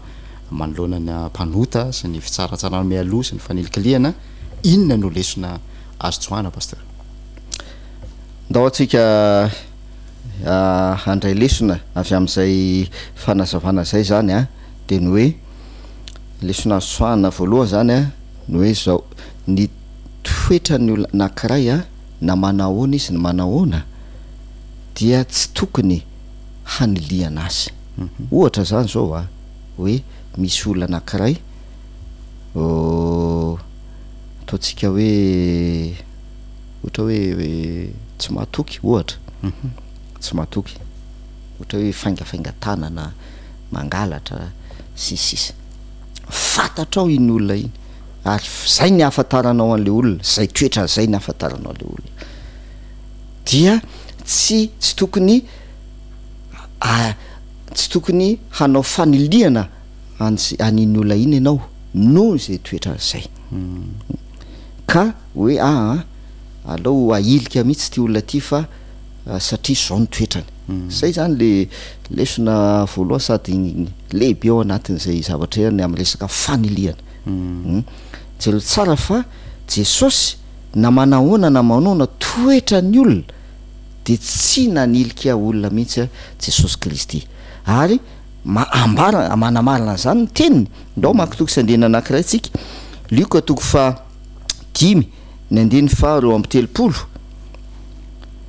Luka 10:7 tsy avy antsony marina aho fa ny mpanota mba hibebaka. Zay io teny Jesosy io zany de milaza hoe tsy hoe olona tsara toetra no atsony fa ny mpanota mihitsy no atsony. Mpanota zay miaina tao anatina toe-javatra ratsy no atsony Jesosy hanantona azy. Tsy nanilika ny mpanota izy de efa pitsangajanga be de alao ialana na hiataka tany hoe sao de manahirana tsy zay fa reny olona reny mihitsy no natsony Jesosy mba akeo aminy. Zany hoe mila manana an'izay ahoana reny ilazantsika anazy zay fandraisana zay zany tsika acceptation zay zany mandray le olona amma izy azy mandray ny olona amma izy azy. Zava-dehibe mihitsy zay fihetsika zay atao hoe saro-tadiavina ny ny fiarahamonina ary na ny mpianatra aza de nanana an'io kileman-toetra io ihany koa asa nolovaina tamin'le fiarahamonina namola vola azy ve fa saika nametraka manakarivan'izay fefy zay hoe atreto ihany no raisin'i Jesosy. Anisan'izay koa zany somary raisokely zay anisan'izay zany zao hitany namana dino lay olona zay nitondra zazakely eo amin'i Jesosy dia iza nanakana mpianatra nanakana mpianatra tonga de nanakana avy hatrany de voalazan'ny ten'Andriamanitra hoe tezitra Jesosy ozy izy tezitra Jesosy ka nyteny tamin'ny mpianany hoe avelao ny zaza nantona fa aza rarana. Zero tsara zany le endrika faniliana amin'ny zero tsara zany hoe iny tantara ray iny koa zany dia misy faniliana zay niseho na tsy navilan'ireo mpianatra hoe hitondra ny zanany ho eo amin'i Jesosy reo olona reo tsy haiko re mpianakaviana na tokatrano zay hitondra ny zanany eo amin'i Jesosy dia tsy navelan'ny reo mpianany. Tsy fantatsika tsy voalaza amin'ny Baiboly moa zany ny anton'izay hoe inona natonga le mpianatra fa le fihetsika fotsiny zany no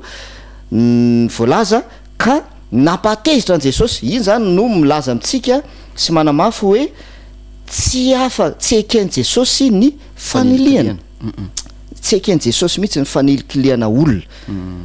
fa araka an'le teny eo amin'ny Luka 2:5 hoe tsy avy antsony malina ao izy fa ny mpanota mba hibebaka. Anisan'izany zao ty vehivavy ty zay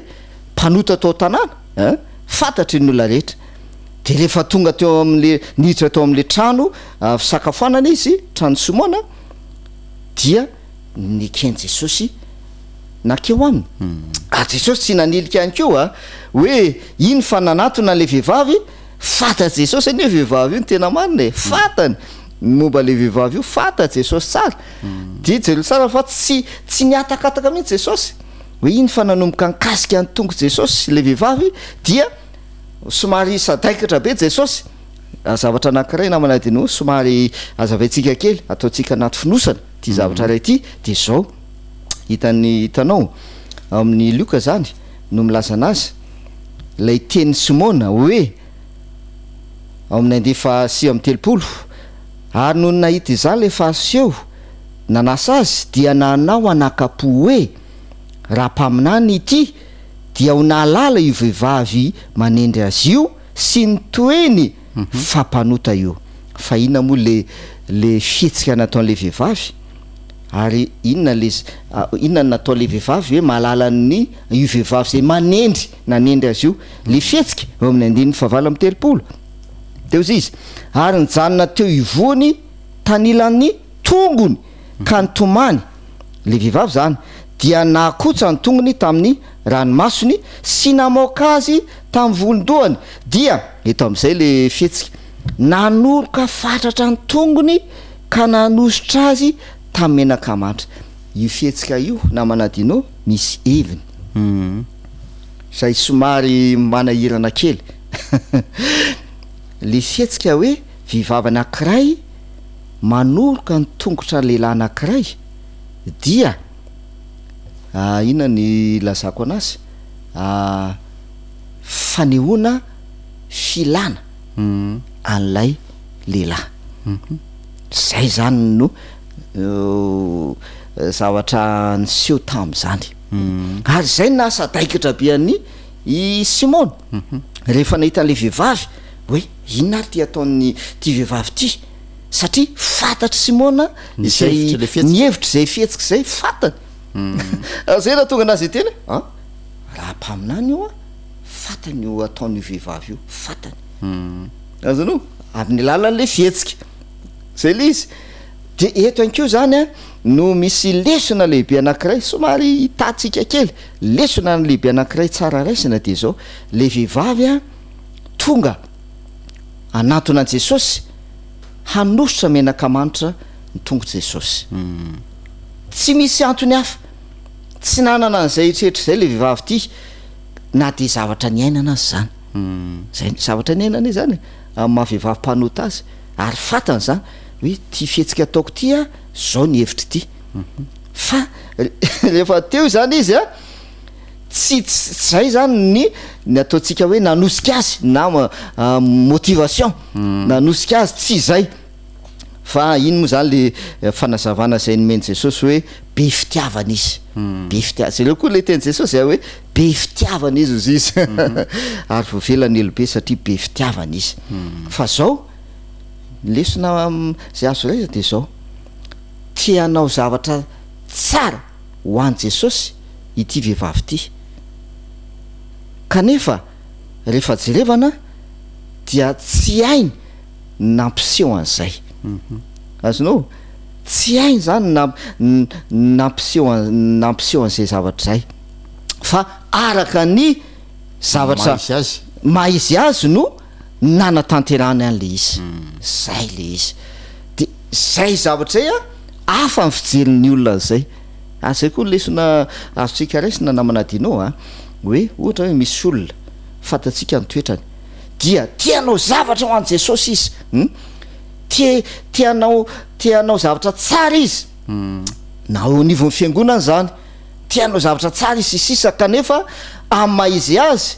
dia tsy hainy maneho l'izy fa ataon'le izy amin'ny fombany zay ataon'le izy amin'ny fombany de indraindray hafa ny fandraisan'ny ny hafan'le izy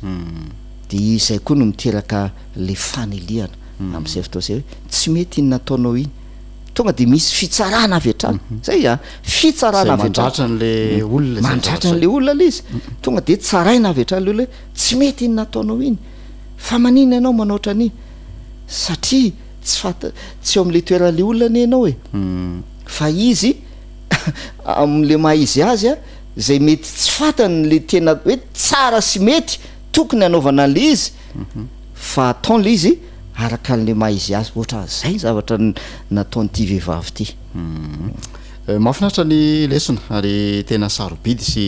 azo iainana am'izao androsika izao raha fitinina kely izy de hoe jesosy zany dia mahafantatra ny olona amin'ny toerana sy ny maha izy azy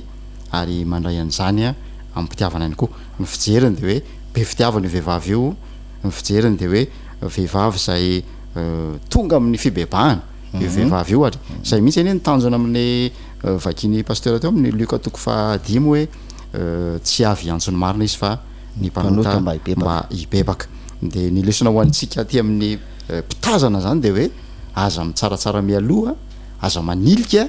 fa Andriamanitra ny mahafantatra ny momba ny olona tsiraray avy mba ahafahany mamonjy azy ao amin'izay toerana misy azy izay ndao entana mavaka zany lesona sarobidy zany pasteur mba anjaro fampiarana iainana hiteraka fiarahamonina mirindra ao anatin'ilay fifandraisana indrindraindra nivona fiangonana hoentsika mavaka zay leson'izay fa misy afatra zay tiako ampitaina sy amafisina zany ao anatin'le izy tena io tantara io tena misy lesona lehibe zay tiany Jesosy ho ampitaina eo anivon'ny fiangonana anivon'ny fiarahamonina anivon'ny tokantrano mihitsy azy namanadinao de tena miseho itoejavatra io tokantrano hatramin'ny ankonanao tokantrano misy faniliany sady zay dia zao le lesona voalaza amin'ny Marka 7:10 andiny faefatra andifadimy Marka 7:10 andifadimy de zao voalaza hoe fahazona amidy ho lafo tsy omby denari 300 iny menaka mantra iny ka nomenany malahelo de eto zany azavaina kely namanadinao ny valeur an'le menaka manitra io voalaza io tsy omby denari 300 mihoatra zany 300 raha le valeur mety azo fatarina ve ohatra ohatrany ahoana ny tombambidiny zay raha atao amin'ny sandany volatsika am'izao ay ny eo amin'le sandany volatsika am'izao zany aloha tsy voafaritro eto fa azo atao ny manome an'izay azo atao manao tombana zay ohatrina ny denari anankiray amin'ny volatsika am'izao azo atao zay fa ny tiako ampitaina de zao tam'izany fotoana zany ary voalaza amin'ny commentaire moa zany filaza aminazy dia ny karaman'ny olona anankiray isan'andro journalier ozitsika de denari ray ao denari ray ny karama journalier olona anankiray ny tombambidiny ty menaka mantra ty mihoatra ny 300 denari 300 zany hoe karaman'olona anankiray mandritry ny taona satria taona rainy hoe 300 andro raha isolona aza ny sabata de mety mbola miena satria reo fantatra hoe jiosy tam'zany tsy miasa sabata de dikan'izay zany ny tomba nybidiny n'io menaka mantra io zany karaha mahery taona eritrereto am'zany hoe lay fafoizana zay nataon'ity vehivavy ty sacrifice ozy izy tsika nafoiny lay tsy haiko hoe ahoana ny fidianana an'io menaka mantra io hoe karaha mahery taona no nazahoiny an'le menaka mantra de tonga de novakiny le tavoara very le menaka mantra tao anatin'ny fotoana foy sacrifice ngezabe zany ary lesona lehibe ho atsika any ko zany hoe na tonga ny vehivavy io na nao an'izany fafoizana izany dia noho ny fahatsapany ny zavatra ny ainany sy ny fitahina zay ho azony avy am' Jesosy. Zay le izy. Ny fitahiny fatsapany zavatra azony sy omeny Jesosy azy. De ny zavatra omeny Jesosy azy any amin'ny lioka le milaza anazy. De eo am'le lioka toko fafito de ny andininy fafito ambe efapolo sy ny fahavalo ambe efapolo. Fito ambe efapolo sy efapolo. Ary am'izany dia lazaiko aminao voavela ny elombe fa be fitiavana izy. Fa zay voavela eloka tamin'ny kely de kely fitiavana. De hoy izy tamin'ny vehivavy voavela ny elokao. Zay. Voavela ny elokao ho Jesosy tamin'le vehivavy. De zao na manadinao ho an'le vehivavy. Zay zany le valeur, le tombambidy. Raha ampitahaina am'lay zavatra omeny Jesosy azy de latsaka ambany ity menaka manitra ity. De nafony le menaka manitra. Nafony. Na dia amin'ny fijerin'olombelona ohatra hoe fijerin'ny Jodasy fandanipona satria lafo vidy fa nafony izy mba azahoany an'ity zavatra anankiray ity zay tsy voavidim-bola ary tena lafo vidy mihoatra lavitra no le menaka manitra de tsy na fa ny famelan-keloka izany satria izy rehefa niditra teo am'le trano teo am'le efitrano fijerin'ny olona azy mpanota sady zay mpanota zay ny fijerin'ny olona anazy dia tianova an'izay zany izy tianova an'izay izy ary tianova an'izay fomba fijerin'ny olona azy zay izy ary efa mifarana le toe-javatra am'le lioka toko fa fito mivakitsika teo farany iny de novany Jesosy le izy voavela ny elokao tena novany Jesosy zany le fomba fijerin'ny olona tao am'le efitrano novany Jesosy. Mpanota ny nahafantaranareo an'io vehivavy niditra teto fa ivoaka ny trano efitrano izy zao voavela ny elony. Voavela ny elony. Ohatran'izay te ampatsiahy ihany lay fatsapany Davida hoe sambatra ny voavela eloka sy voasarona ny fahotany. Zay indrindra sambatra ny olona zay voavela ny eloka sy voasarona ny fahotany. Ny zavatra faharoa ihany koa zay tiako amafisina kely de avy ivavakantsika dia lay teny Jesosy. Teny Jesosy marika miteny azy lioka koa miteny azy Matthieu ny toko fahenina amby roapolo samy miteny azy anko fa leo marika no andeo vakitsika marika toko fefatra ambin'ny folo ny andininy fa valo sy ny fasivy. Marika toko fefatra ambin'ny folo ny andininy fa valo sy ny fasivy. Efa nanao zay azony natao izy namonjy nanositra ny tenako anamboarany alevina izy. Alazaiko aminareo marina tokoa na iza am'izao tontolo zao no itoriana ny filazany tsara de ho lazaina koa izao nataondra vehivavy zao mba ho fahatsiarovana azy. Tena misy heviny lehibe zany io tiany Jesosy io tena marina hoe naiza itoriana filazany tsara de ho lazaina koa zao nataondra vehivavy zao mba hatsiarovana azy. Le nataondra vehivavy ny tena tiany ho lazaina tsy le hoe nanositra menaka sy sisa hoe nafoy zavatra be hoe isaky mitory filazany tsara ve zany tsika de ho lazaina koa nisy vehivavy mpanota fa misy heviny be le izy ny tena marina hoe le fihetsika nataon'le vehivavy dia mampiseho sy milaza mialoha nahafatesan'i Jesosy. Zay nahafatesan'i Jesosy ho an'ny mpanota. Le vehivavy dia mampiseho ny mpanota zay mila famonjena mila an Jesosy ka rehefa tonga tao am' Jesosy lay mpanota dia nahavelan Jesosy ny elony. De le fihetsika aloha hoe nanositra menaka an Jesosy de efa mampiseho ny nahafatesan'i Jesosy mba ho famonjena amin'ny mpanota. De zay le hoe naiza itoriana filazany tsara de ho lazaina koa nataon'le vehivavy tsy nakory le hoe ho lazaina koa nataon'le vehivavy fa ny nahafatesan'i Jesosy ho an'ny mpanota mba hitondra famelan-keloka sy famonjena ho an'ny olona rehetra. Jelo tsara zany zao le fihetsika nataon'le vehivavy misy heviny beka le fihetsika de raha tsy miezaka mamantatra zany ianao rehefa mijery olona anankiray manao zavatra de latsaka am'le fanilikiliana zay latsaka amin'ny fanilikiliana avy hatrany ianao hoe amin'ny famanina fa mila jerevana tsara hoe manina kay ty zanako ty ohatra ho tokantrano a manina ty zanako ty nanao ny fihetsika iny mba tsy tonga anao anilika azy avy hatrany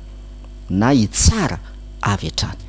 de mila fatarina zay zavatra zay amaky toko sanena ray ana manadinao dia ndao hivavakytsika tsaona toko fahenina ny andiny fa 7:30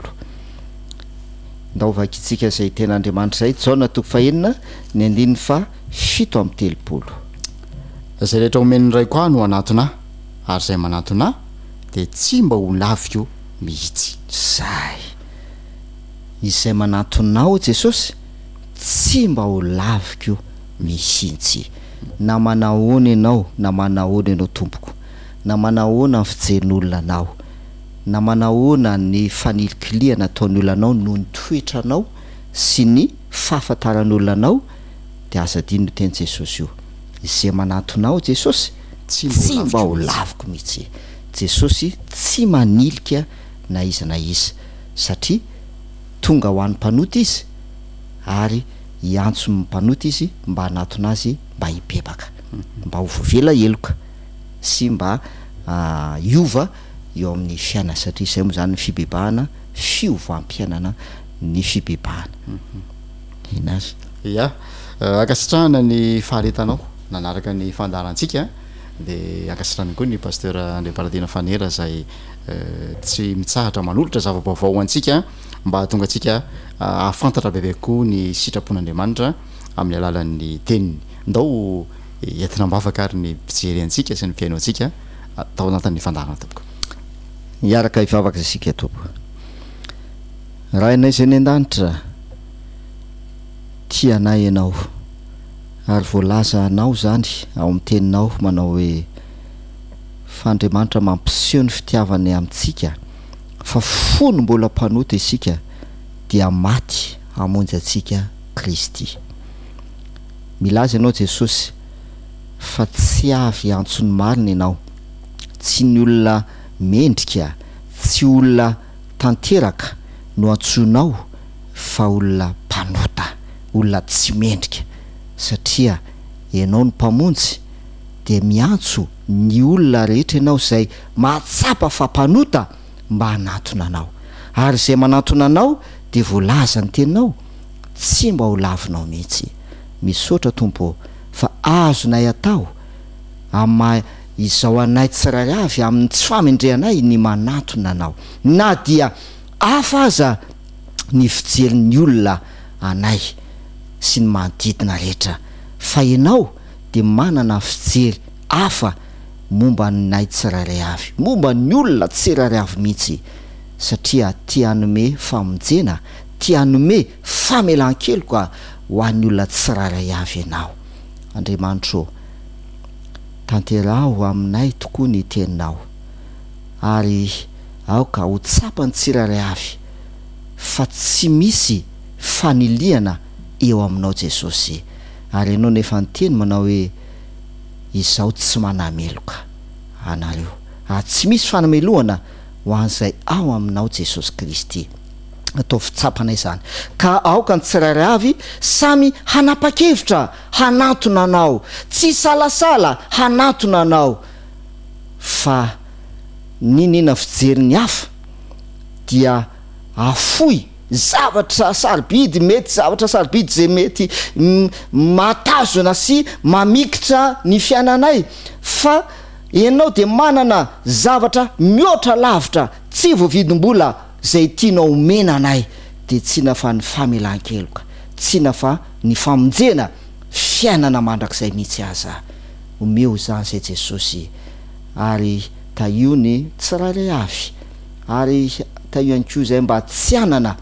izany toetra manilika ny hafa na mitsara ny hafa izany fa takanao handray hanaiky ary hihevitra hanome tomba bidy ny hafa amin'ny maizy azy de amin'ny anaran'i Jesosy no anonana zavavaka izany amen eny ary makasitraka ny faharetanao nanaraka ny fandaharantsika hatramin'ny farany misaotra ny pasteur Fanera André Paradina iny koa nanaiky fantsona ny korianany zany fahalalana vaovao antsika mianakavy zany makasitraka ny namana teknisianina ary manantena mbola iaona finaritra aminao indray amin'ny fandaharantsika manaraka veloma tompoko